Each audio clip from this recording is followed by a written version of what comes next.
Welcome once again, my friends, and thank you for stopping by to listen to an old storyteller. Today we have a Haitian tale, and the title of this story is Greedy Mariani. On a high road, far from any village, lived Mariani, alone. And little wonder, Mariani was a woman, the possessor of a quick temper, a scolding tongue, a greedy disposition, but you see. Travelers on the high road, surprised by nightfall, would approach Mariani's hut with thankfulness. If you could spare but a crumb of hospitality, they would beg. And a crumb was what they received. No more, no less. A mere corner of the hut in which to curl up. No bed, no blanket. A pillow? Ha ha! A good jest, that. As for food, a bean, a grain or two of rice, and this only if Mariani were in an unaccountably good humor, which happened, once in 10 years. To bring her entertainment to a proper close, Mariani would awaken her guests at dawn. Equipped with 2 hefty arms, she would strip them of their valuables and drive them on their way. At least they had an early start on the day's journey. But were they grateful for that? Well, indeed not. Away they stumbled, shaking their fists, shrieking hard words. Miser, witch, thief. Probably true. Very likely true. One stormy night, Mariani was occupied pouring cane sugar syrup into a huge cauldron. There was a knock on the door. Allure? Respect, replied Mariani, and opened the door. A man stood there eyeing the door-sill. Timidly he requested shelter to await the end of the tempest. As the lizard greets the ant, so Mariani welcomed the traveler. This one turned back into the rain and wind, then returned with a sack stuffed to its mouth. He let it fall to the floor with a clink. Only silver clinked so clinkily. Mariani watched with interest. The man politely excused himself, backed out the door. Again he came, bearing a second sack. This one also clinked. Back and for more, each time returning with another sack, all stuffed as plumply as a roasted turkey, all clinking beautifully. Mariani, missing not a clink, set the cauldron over the fire. She busied herself shelling peanuts for the making of cane syrup tabe, dreaming of those sacks of silver, which would, if she had her way, soon be stashed away under the mapow tree in her garden. Soon the rain ended. A star appeared. The man raised himself from the bench and prepared to load his mules. He did not forget his hostess with much courtesy. But thanks are a matter of nothing to a miser, a witch, a thief. Not so fast, my dear sir, spoke Mariani. Are these then your manners? You shield yourself from the rain under my roof. Now, without paying me a centime. Shame! The traveler, his head bowed, murmured pardon. Non, but non, madame. I thought to leave you in return for your gracious hospitality. He must have been joking. A sack of silver. If you yourself would care to choose 1 bag from the 4? 1 from the 4? All 4 of the 4?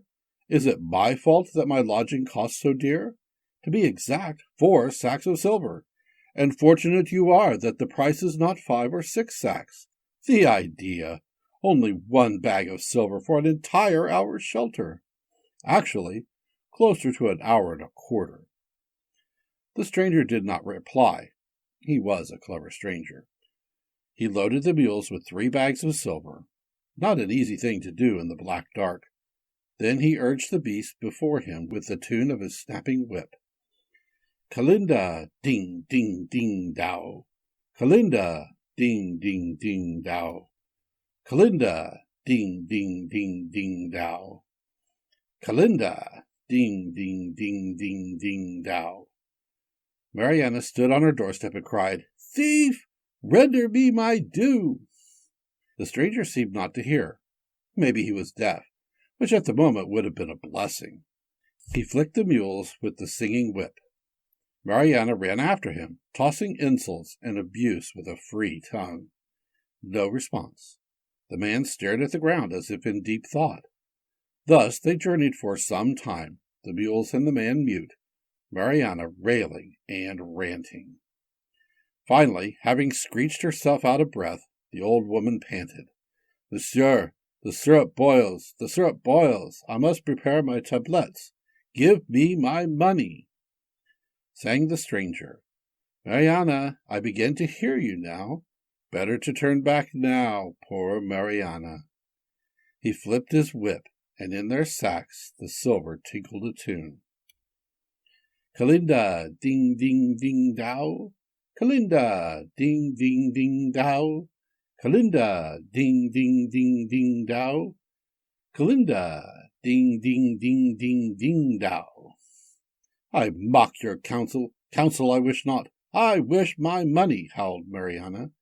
Still she followed the little band, the mules, and the man. For a long time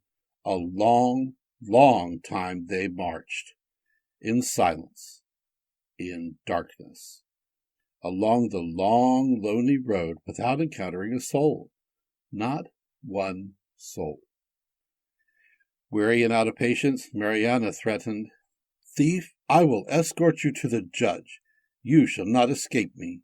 Certain it is that my syrup scorches to cinders. You shall pay me for that as well as for lodging." "Mariani, I begin to hear you now. Better to turn back now, poor Mariani." But Mariani, along with a quick temper, scolding tongue, and greedy disposition, possessed a stubborn nature, returned home while 3 bags of silver clinking just beyond her fingers? An absurdity! They continued the journey, on and on. At last they approached a village. Dawn announced itself. A cock crowed. The mules vanished.